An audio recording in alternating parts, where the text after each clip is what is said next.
Oi, gente, boa sexta-feira para todos nós.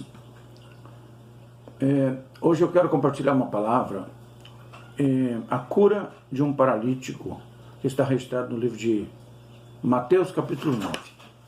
Nós vamos ler este texto, 8 versículos, vamos discorrer sobre o assunto, e eu quero que o Espírito Santo possa penetrar no nosso interior e trazer as revelações profundas da palavra, e que ela não seja apenas uma palavra, mas seja a ação de Deus na nossa vida, transformando, curando, libertando nosso interior, para que nós tenhamos uma percepção mais geral de tudo que Deus tem feito na nossa vida e às vezes passa desapercebido. Observa que a palavra de Deus nos diz assim em Mateus 9, do 1 ao 8. E entrando no barco, passou para a outra margem e chegou à sua cidade. E eis que lhe trouxeram um paralítico deitado numa cama. E Jesus, vendo a fé deles, disse ao paralítico: Filho, tem bom ânimo, perdoados te são os teus pecados. E eis que alguns dos escribas diziam entre si: Ele blasfema. Mas Jesus, conhecendo os seus pensamentos, disse: Por que pensais mal em vosso coração? Pois o que é mais fácil? Dizer ao paralítico: Perdoados te são os teus pecados? Ou levanta-te e anda? Ora, para que saibais que o Filho do Homem tem na terra autoridade para perdoar pecados, disse então ao paralítico: Levanta-te, toma tua cama e vai para tua casa. E levantando-se, foi para a sua casa. E a multidão, vendo isso, maravilhou-se e glorificou a Deus, que dera tal poder aos homens. Então, irmãos, a cura de um paralítico, algumas oposições e uma situação que nós podemos aprender muito. Sabe, irmãos, no versículo 6, Jesus diz: Para que saibais que o Filho do Homem tem poder para perdoar pecados, disse ao paralítico: Levanta-te, toma tua cama e vai para tua casa. Neste texto nós vemos algumas coisas interessantes a respeito de Jesus Cristo. Vemos como ele nunca agradou os religiosos. Nós vemos também que ele não agradava os enfermos que ele curava. Ele ia no âmago, no cerne da questão. Os oprimidos por demônios, ele libertava, ele não estava agradando as pessoas. Ele estava fazendo a obra. E aos que se sentiam longe de Deus, Jesus aproximava. Isso aqui é uma característica de todo aquele que quer trazer a palavra de Deus, é procurar aproximar as pessoas de Deus. Jesus Cristo, ele desagradava os religiosos, ele desagradava os judeus, ele desagradava as pessoas que não queriam ter nada com Deus, e às vezes usava uma fachada na sua vida social. Ele desagradava a cúpula romana, que estimulava o culto ao imperador. E Jesus era visto ali como uma ameaça a esse sistema. Então, irmãos, nós observamos em Lucas 4, eu quero ler aqui, Lucas 4, 16.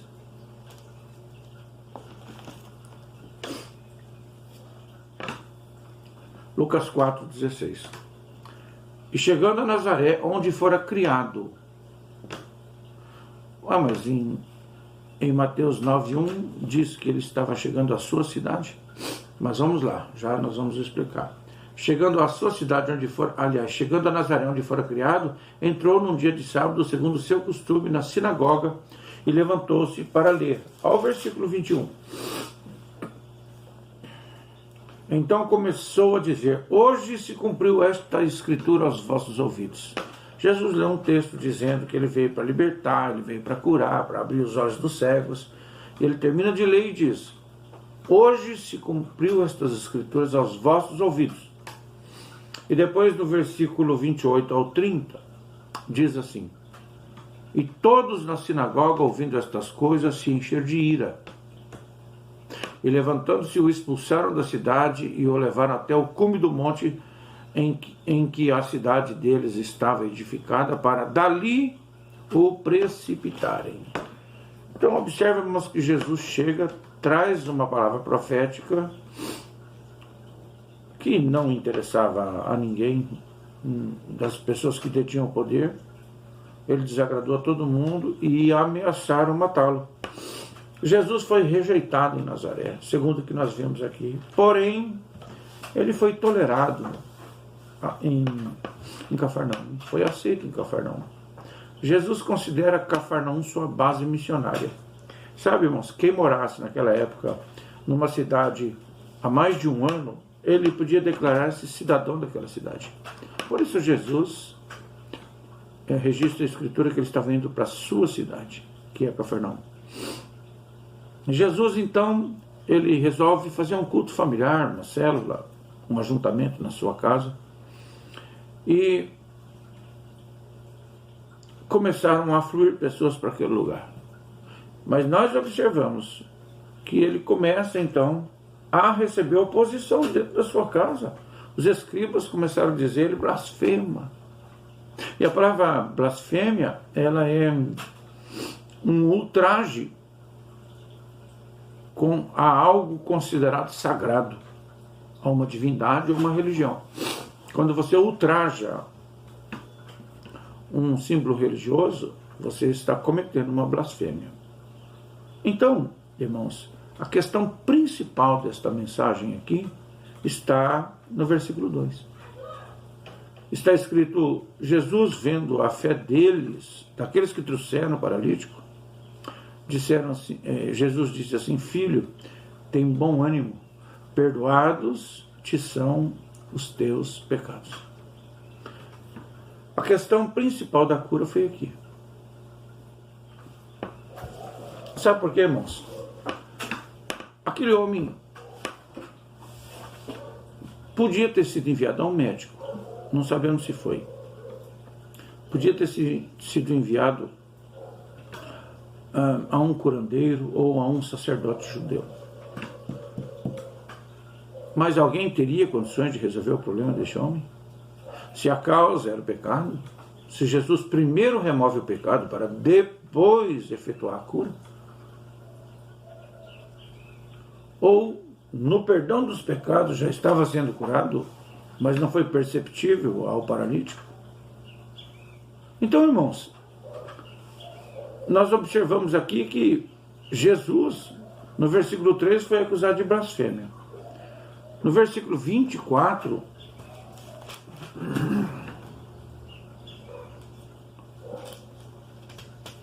as pessoas riram de Jesus quando ele disse que a menina dormia, da Talita. Ou seja, tentaram ridicularizar Jesus, ele foi desrespeitado. No versículo 34, Jesus foi acusado de expulsar demônios em nome de Beelzebul. Então, irmãos, ele teve que vencer as oposições para poder manifestar o reino de Deus. Então, igreja, aqueles que estão me ouvindo agora, Jesus operou pelo poder de Deus e não foi reconhecido. E Jesus chega agora, diz a palavra de Deus e diz, perdoados te são os teus pecados. Uma coisa que ninguém poderia fazer isso, ninguém poderia fazer. Jesus chega e faz. Ele está usando um atributo divino, que é o perdão de pecados. Então, meus irmãos, por que ele não foi enviado, então, para nenhuma pessoa que pudesse operar uma possível cura? Porque ninguém tinha esse poder. Eu quero te dizer uma coisa agora. Tem momentos na sua vida, ou aconteceu, ou está acontecendo, ou acontecerá, que você vai olhar em volta e não vai ter ninguém que possa te ajudar. Aí é a hora de chamar este cidadão de Cafarnaum, nascido em Nazaré, ou criado em Nazaré, nascido em Belém, para ser o teu socorro. Este que foi um cidadão de Cafarnaum, mas que na verdade era cidadão dos céus, tanto que voltou para lá. E muitos não reconheceram isso. E até hoje muitos não reconhecem isso. Então, irmão, quando Jesus ele fala, perdoados são os teus pecados, nós vemos que muitas doenças podem ter causa espiritual, ou espíritos de enfermidade que tomam o corpo da pessoa. Nós vemos aqui duas categorias de pessoas. Os amigos foram aqueles que levaram o paralítico até Jesus, mas também nós vemos aqueles que não fazem nada e só criticam. De repente você está cercado de pessoas assim. Começa a selecionar quem você ouve, começa a selecionar os seus modelos, e você terá êxito em muitas coisas que até hoje você não tem tido. Então, irmãos, qual a resposta para o versículo 5? Qual que é mais fácil dizer? Jesus está falando com os escribas, com as pessoas ali. O que é mais fácil dizer? Perdoados são os teus pecados, ou levanta, toma o teu leito e anda?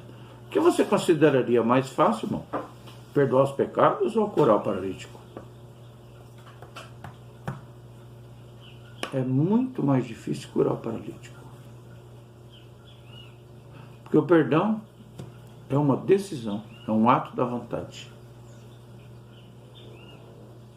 Então Jesus quis mostrar que o resultado exterior ele se torna um detalhe diante da grande obra do Espírito Santo no interior. O perdão ele é muito mais difícil de se receber do que uma cura, porque a cura depende só de Deus. Obviamente podemos colocar algumas implicações, como a fé de quem pede, a fé de quem ora, etc. Mas o perdão é algo interno. Muitas pessoas são curadas e morrem sem perdoar. Outras morrem sem liberar o perdão. Muitas conhecem Jesus. Você vai bem com ela um certo tempo, mas quando você toca numa ferida do passado que envolve perdão, você percebe a resistência da pessoa. Então o perdão ele é complicado, irmãos.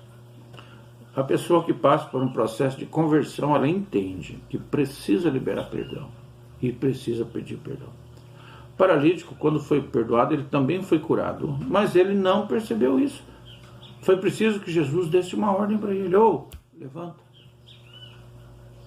No ato do perdão dos pecados, a causa foi removida. Agora é uma questão de iniciativa do que foi curado. Às vezes conosco é assim: Jesus já perdoou os nossos pecados, já nos abençoou, agora depende de uma iniciativa nossa, de uma tomada de posição. Preciso me levantar, preciso andar, preciso seguir, preciso construir meu futuro. Aquilo que me amarrava não me amarra mais. Então, irmãos, milhares, milhões, digamos, de pessoas estão aí pelo mundo. Elas estão querendo ver o poder de Deus em ação. Muitos doentes, eles querem ver a cura. Mas e quando algo é espiritual, que não dá para ver? E ali é que reside o maior milagre. As pessoas estão correndo de lá para cá, daqui para lá, para ver operações, sinais externos. Mas a verdadeira obra é interna. Não dá para ver. Sabe quando você vai ver o resultado de uma pregação, se ela foi eficiente ou não? De uma oração, de uma intervenção divina? No dia a dia da pessoa, não é na hora do culto. Na hora do culto, muitas vezes, é regado por emoção. As pessoas, elas choram, elas têm manifestações externas, visíveis. Mas isso não é prova de mudança, isso é prova de uma emoção temporária. A mudança se reflete depois. O que é que Deus fez na nossa vida? Nós reflitamos sobre isso e depois tentemos aplicar no dia a dia, que é o que realmente vai evidenciar se houve uma mudança, se houve uma transformação. Então, irmãos, no caso, muitas pessoas estão aprisionadas hoje por demônios, por drogas, por enfermidades. Elas estão querendo ver a cura. E Jesus promete isso na Bíblia. Eu vim para fazer isso, ele diz. Eu vim para curar, eu vim para libertar. Eu vim para dar vida e vida com abundância. Mas a obra de Deus na nossa vida, ela muitas vezes é feita por um sinal externo e pode até abranger as pessoas que estão à nossa volta, como foi o caso aqui. As pessoas, quando viram aquele homem andar, elas, está escrito, elas se maravilharam no versículo 8 e começaram a glorificar a Deus. Mas eu quero dizer aos irmãos quanto tempo essa evidência externa pode provocar na multidão motivos de adoração. Naquele momento, quando todo mundo foi embora, acabou ali. Aí, se fossem contar mais para frente, olha, eu vi um homem curando um paralítico, não sei o quê. Ah, não acredito. Porque as pessoas precisam ver. Agora, quando tem uma pessoa que era um viciado, que era um traficante, uma prostituta, um ladrão, uma pessoa terrível, usada pelo diabo, quando ela se converte e algo muda dentro dela, o estilo de vida dela depois vai interferir na vida das pessoas. Porque daí não é assim, eu não acredito, eu não vi. Porque as pessoas vão ver a mudança. E isso vai provocar, então, vai provocar nas pessoas que estão vendo um temor. Então, irmãos, muitas doenças que nós tínhamos foram curadas já, quando nós pedimos a Deus. Mas nós não vimos nada. E isso às vezes impede a manifestação da cura no nosso organismo. Jesus, então o que ele faz? Levanta-te, toma tua cama e vai para a tua casa. Aquilo que te aprisionava, agora será apresentado diante das pessoas como prova do milagre. E a prova era, ele carregava a sua cama. Então, irmãos, existem muitas doenças espirituais, doenças demoníacas, doenças da alma, psicológicas, que aprisionam. Por exemplo, manias de perseguição, mania de rejeição, depressão, mania de se automedicar, frustração, nervosismo, inatividade, vontade de morrer, espírito de inferioridade, cansaço, sono, medo. Mas hoje, onde você está, onde eu estou, pode ser a Cafarnaum de Deus, onde Jesus estará operando milagre de transformação, de mudança e de cura interior. A causa será removida. Eu creio nisso. E eu quero que Deus te abençoe, que esta palavra seja um bálsamo para o teu coração e você seja tocado pelo Espírito de Deus, para que haja dentro do teu coração uma transformação, que os teus pecados sejam perdoados, porque a Bíblia diz que se nós confessarmos os nossos pecados, Ele é fiel e justo. Amém? Senhor Deus, perdoa os meus pecados e me ajuda a ser cada dia melhor. Em nome de Jesus, eu te peço. Deus te abençoe, irmão. Confesse seus pecados, peça perdão e tenha uma vida diferente, melhor, abençoada, em nome de Jesus. Amém.